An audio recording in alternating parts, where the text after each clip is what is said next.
The next reserve under study is investment fluctuation reserve. ये reserve क्यों बनता है? This reserve is created to meet the losses on account of reduced investment prices. जैसे usually ऐसा shares में होता है ना, हमने खरीदे ज्यादा के थे और अब वो उनका प्राइस कम है आज की डेट में, ठीक है। सो इसके अंदर जैसे हम डब्ल्यू वर्कमैन कंपनसेशन क्लेम में कहते, पहला क्वेश्चन क्या पूछते थे खुद से? टेल मी, क्लेम है कि नहीं है। इसमें हम पहला क्वेश्चन पूछते हैं इन्वेस्टमेंट में लॉस है या गेन है, ठीक है।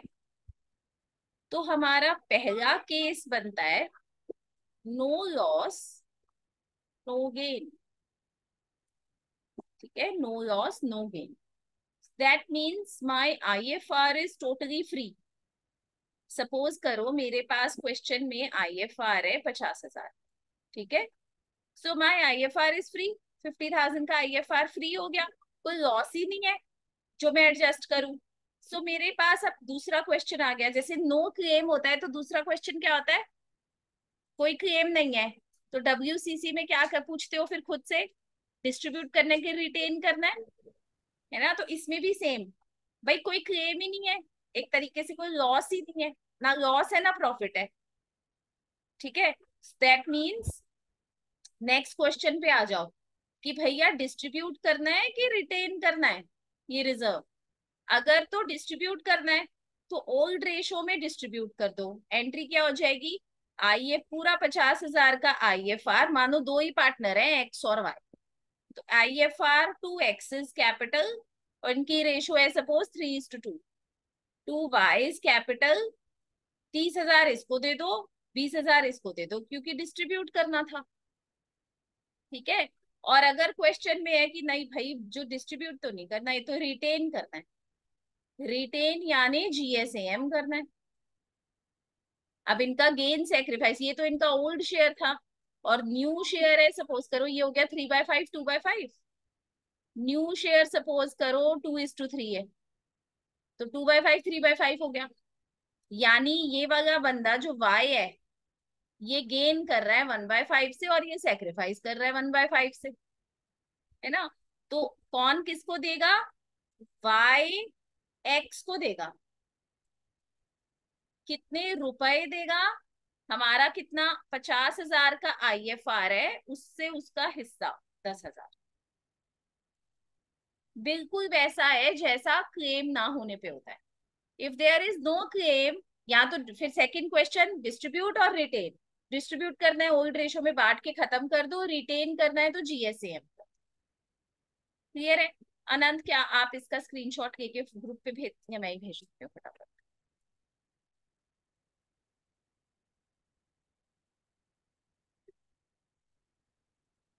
ठीक है, केस 1 क्लियर है।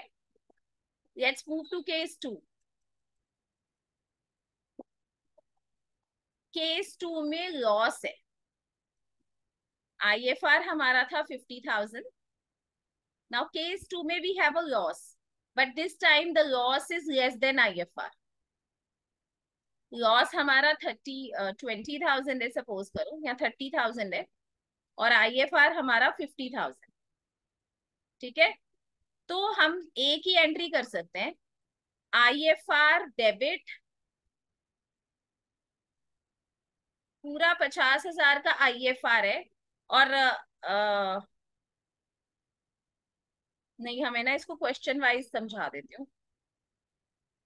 पहली एंट्री तो लॉस को एडजस्ट करने की करो, IFR डेबिट टू इन्वेस्टमेंट, हम ऐसे लिखते हैं टू इन्वेस्टमेंट 30,000 30,000, ये तो हमारा लॉस एडजस्ट हो गया। हमारे पास बैलेंस कितना बचा? 20,000। अब इस बैलेंस के लिए हमारे पास क्वेश्चन 2 है, डिस्ट्रीब्यूट और रिटेन। अब अगेन अगर डिस्ट्रीब्यूट करना है तो एंट्री क्या हो जाएगी, अगर डिस्ट्रीब्यूट करना है तो एंट्री हो जाएगी IFR 2x 2y, 2x is capital 2y is capital. 20,000 का IFR 3:2 में, यानी 12,000 और 8,000। हमारी रेशो यही थी, 3:2 और बाद में 2:3। ठीक है। और अगर रिटेन करना है तो हमको GSAM करना है। हमने निकाल लिया था कि ये 1/5 का गेन कर रहे हो और ये 1/5 का सेक्रीफाइस कर रहे हैं, यानी Y जो है वो X को पैसे देगा। कितने देगा, 20,000 रुपए पे उसका 1/5 का गेन है, यानी 4,000 रुपए देगा। एक बार समझ लो, कोई डाउट है तो पूछ लो। क्लियर है कि अगर लॉस कम है तो ये हुआ। Then comes case 3। अब की बार लॉस बिल्कुल IFR के बराबर है, ये भी 50,000 है, ये भी 50,000 है। तो पहले तो लॉस एडजस्ट कर देते हैं टू इन्वेस्टमेंट। ये तो लॉस एडजस्ट हो गया, बैलेंस कितना बचा, नील। खत्म क्वेश्चन, कुछ करना ही नहीं है। बट पार्टनर के लिए कुछ बचा ही नहीं तो क्या जाने कि डिस्ट्रीब्यूशन के रिटेंशन। ठीक है। Then comes case 4। अब की बार जो लॉस है वो IFR से ज्यादा है, जैसे हमने क्लेम किए थे ना, ये 70 है और ये 50 है, क्लेम ज्यादा है, तो बाकी का क्लेम कहाँ से ले लेते थे, रिवैल्यूएशन से। ऐसे इसमें होगा, रिवैल्यूएशन से कितने का क्लेम आएगा आनंद, कितने का लॉस एडजस्ट हो जाएगा है, 20,000। हाँ 20,000। 50,000 यहाँ से हो गया, और टू इन्वेस्टमेंट, हम लॉस नहीं लिखते, इन्वेस्टमेंट लिखते हैं। To investment 70,000। ठीक है। अब इसके अंदर एक एंट्री और होगी, क्यों, क्योंकि ये रिवैल्यूएशन का लॉस जनरेट हो गया है, यानी axis capital debit, wise capital debit to revaluation. Anant, ये 20,000 का जो लॉस है इसको किस रेशो में बांटना है, ओल्ड रेशियो में। ओल्ड रेशो में, और ओल्ड रेशो हमारी थी 3:2, यानी 12,000 ये ले जाएंगे और 8,000 ये ले जाएंगे। ठीक है, केस 4 क्लियर है।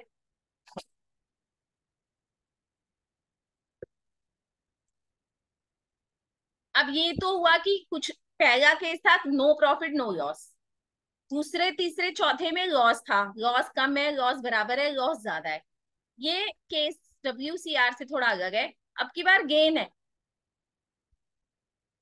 हमारे पास IFR है 50,000 का और हमको गेन हो गया 20,000 का। ठीक है, अब की बार गेन हो गया। अब पहले IFR को देखो, IFR के लिए हमारे पास क्वेश्चन होता है लॉस है नहीं है, तो हमारा बैलेंस 50,000 ही है। अब इस 50,000 का क्या करना है, ये IFR इस गेन के लिए नहीं बना था। ठीक है, ये तो लॉस के लिए बना था। अब चूंकि लॉस नहीं है तो हम क्वेश्चन 2 पे पहुंच जाते हैं, डिस्ट्रीब्यूट या रिटेन। अगर डिस्ट्रीब्यूट करना है तो एंट्री होगी IFR 2x 2y, X is capital Y is capital. 50,000 का IFR अब ओल्ड रेशो में, 3:2 थी जो कि ओल्ड रेशो में बांट दो। ठीक है। और अगर रिटेन करना है तो एंट्री क्या होगी, GSAM, गेन सेक्रीफाइस में Y जो है वो X को दे रहा था पैसे। कितने पैसे देगा, 50,000 के बैलेंस का अपना गेन, यानी 10,000। ये तो एडजस्टमेंट हो गई IFR की। ठीक है। अब बचा ये गेन, इस गेन का क्या करें, IFR तो सेटल कर दिया, या तो डिस्ट्रीब्यूट कर देंगे या रिटेंशन वाला काम कर देंगे। अब बचा ये गेन, जो भी ये गेन है, जैसे एक्स्ट्रा लॉस किससे एडजस्ट किया था, रिवैल्यूएशन से, ऐसे ही ये जो एक्स्ट्रा गेन हो रहा है ये रिवैल्यूएशन में चला जाएगा। तो एंट्री हो जाएगी इन्वेस्टमेंट डेबिट टू रिवैल्यूएशन। कितना, 20,000 20,000।